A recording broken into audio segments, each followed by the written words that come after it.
बहुत सालों पहले की है। एक बहुत ही गरीब कविता नाम की लड़की अपनी माँ के साथ रहती थी। उसकी तबीयत खराब होने की वजह से वे कुछ भी काम नहीं कर पाती थी, जिसकी वजह से उनके घर में खाने तक के पैसे नहीं बचे थे। ये सब देख कविता काम की तलाश में निकल जाती है, पर उसे कहीं भी काम नहीं मिलता, जिससे वे बहुत दुखी हो जाती है। हे राम, अब क्या होगा? मेरे पास तो इतने भी पैसे नहीं हैं जिससे मैं कोई छोटा मोटा सा काम भी कर सकूं। घर में खाने के लिए भी कुछ नहीं बचा है। मैं तो फिर भी भूखी रह लूंगी, पर माँ, उनकी तो तबीयत भी ठीक नहीं है और ऐसे में उनका भूखा रहना भी ठीक नहीं है। हे राम, अब क्या होगा? तभी रास्ते में उसे एक गन्ने के रस वाला दिखाई देता है। ये देख वे मन ही मन सोचने लगती है, लगता है यहाँ मुझे कुछ काम मिल जाएगा, चलकर पूछ कर देखती हूँ। फिर वे उस गन्ने के जूस वाले के पास जाती है। भैया, आपके पास मुझे कोई काम मिलेगा? दुकानदार मन ही मन सोचता है, काम? इस लड़की को काम की जरूरत है और वैसे भी मेरा नौकर गांव चला गया है। क्यों ना मैं इसे ही काम पर रख लूं, इसका भी काम हो जाएगा और मेरा भी। फिर वे उससे कहता है, ठीक है, तुम्हें मशीन में गन्ने डालकर रस निकालना होगा, कर पाओगी?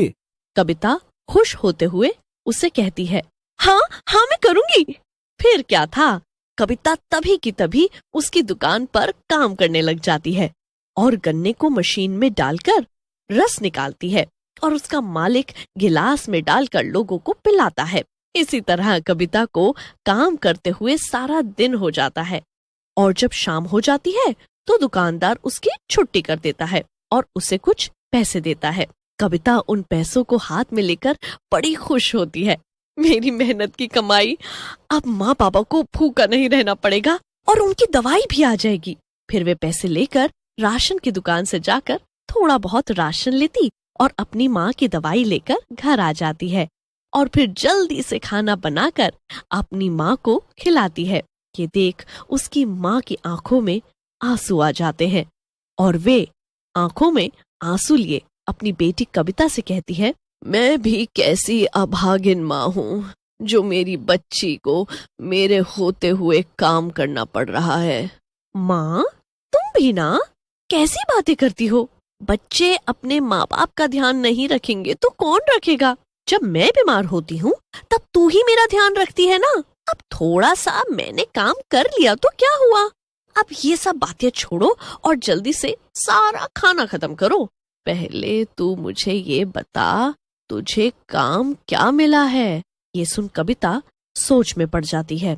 अगर माँ को बता दिया कि मुझे गन्ने का रस निकालने का काम मिला है तो वे बहुत नाराज होगी और मुझे काम पर भी नहीं जाने देगी। नहीं नहीं, माँ को कुछ नहीं बताऊंगी। फिर ये सोचकर वे अपनी माँ को कुछ नहीं बताने का सोचती है। माँ, वो जमींदार के यहाँ ना मुझे साफ सफाई का काम मिला है। फिर ठीक है।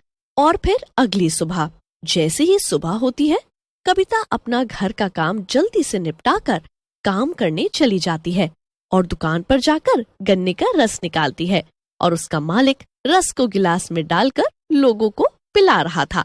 तभी मशीन में गन्ना डालते हुए अचानक से उसके दोनों हाथ मशीन में आ जाते हैं और गन्ने के साथ साथ उसके दोनों हाथ मशीन के अंदर खिंचते हुए जाने लगते हैं। मेरे हाथ, मेरे हाथ, कोई तो मेरे हाथों को मशीन से निकालो। कोई तो मेरी मदद करो। कविता के दोनों हाथ मशीन में पूरी तरह फंस चुके थे और दर्द से पूरी तरह चिल्ला रही थी और उसके हाथ से खून भी बह रहा था। वे मशीन से अपना हाथ निकालने की बहुत कोशिश करती है, पर वे अपने दोनों हाथों को मशीन से निकाल नहीं पा रही थी। कविता बेचारी दर्द से चीखती चिल्लाती बार बार मदद के लिए बुलाती रही, लेकिन कोई भी उसकी मदद के लिए नहीं आता और देखते ही देखते कविता के दोनों हाथ पूरी तरह कुचल जाते हैं, जिसकी वजह से उसका बहुत खून भी बह जाता है और वे बेहोश हो जाती है और उसकी मौत हो जाती है और वे एक चुड़ैल। और जब रात होती है तो अपने दोनों हाथों को कटा हुआ देख वे जोर जोर से रोने लगती है। मेरे हाथ, कविता अपने दोनों हाथों की तरफ देख रोई जा रही थी। तभी उसकी नजर नीचे जमीन पर जाती है। ये तो मैं हूँ, पर मैं जमीन पर कैसे गिर गई हूँ? ये देख वे जोर जोर से रोने लगती है। नहीं नहीं, मेरे साथ ऐसा नहीं हो सकता, मैं मर नहीं सकती। अब मेरी माँ का क्या होगा? अब मैं किसी को नहीं छोड़ूंगी। इन सभी लोगों की वजह से मेरी जान चली गई। अब मैं किसी को भी नहीं छोड़ूंगी। फिर अचानक से वे चुड़ैल जोर से हंसने लगती है।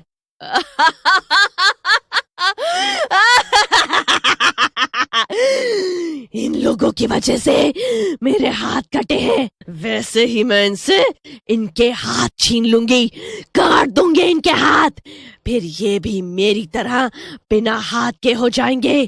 फिर वे बिना हाथ वाली चुड़ैल पूरे गांव में घूमने लगती है और जैसे ही सुबह होती है तो वह चुड़ैल अपना रूप बदलकर एक सुंदर सी लड़की बनकर बेचने लगती है गन्ने का रस और पूरे गांव वासी को ताजा ताजा गन्ने का रस पिलाती है, जिसे सभी गांव वासी पीकर दीवाने हो जाते हैं। फिर वे चुड़ैल मन ही मन खुश होने लगती है। फिर अगले ही दिन वे चुड़ैल फिर से लड़की बनकर गन्ने का रस बेचने लगती है। गन्ने का रस पी लो, ताजा ताजा, जो भी मेरे गन्ने का रस पिएगा वो ठंडा हो जाएगा। तभी एक आदमी वहां से जाता हुआ उस लड़की का ठेला देख रुक जाता है।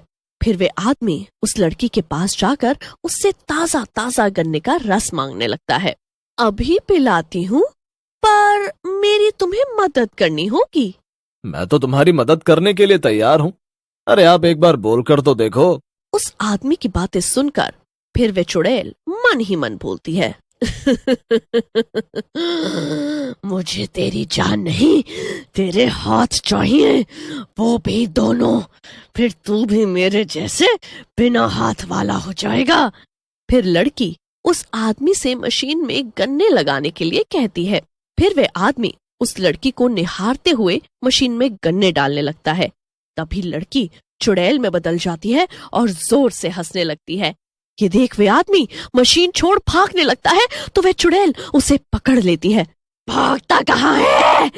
गन्ने का ठंडा ठंडा ताजा ताजा रस नहीं पिए ना क्या? फिर वे चुड़ैल उस आदमी के दोनों हाथ मशीन में डालकर चालू कर देती है, जिससे उस आदमी के दोनों हाथ मशीन के अंदर खींचे चले जाते हैं और वे आदमी दर्द से चिल्लाने लगता है।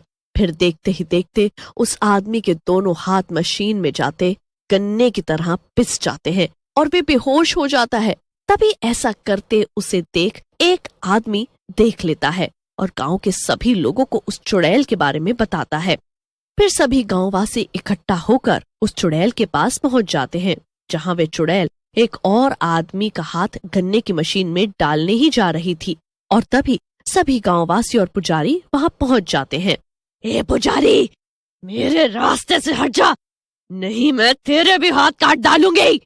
तब तू कहाँ था जब मेरे हाथ मशीन में फंस कर कट गए थे और ये सभी लोग खड़े तमाशा देख रहे थे और इनमें से किसी ने मेरी जान नहीं बचाई और मेरी मौत हो गई और मेरी माँ जो बीमार है बेचारी वो किस हाल में होगी। फिर जैसे ही वह चुड़ैल उस आदमी के दोनों हाथ काटने ही वाली होती है, तभी पुजारी मंत्र पढ़कर गंगा जल मशीन पर डाल देते हैं, जिससे वह चुड़ैल जलने लगती है और उसके साथ मशीन भी। ए पुजारी, ये तूने ठीक नहीं किया, मैं तेरे भी दोनों हाथ काट दूंगी। मेरा शरीर, नहीं नहीं, बचाओ बचाओ।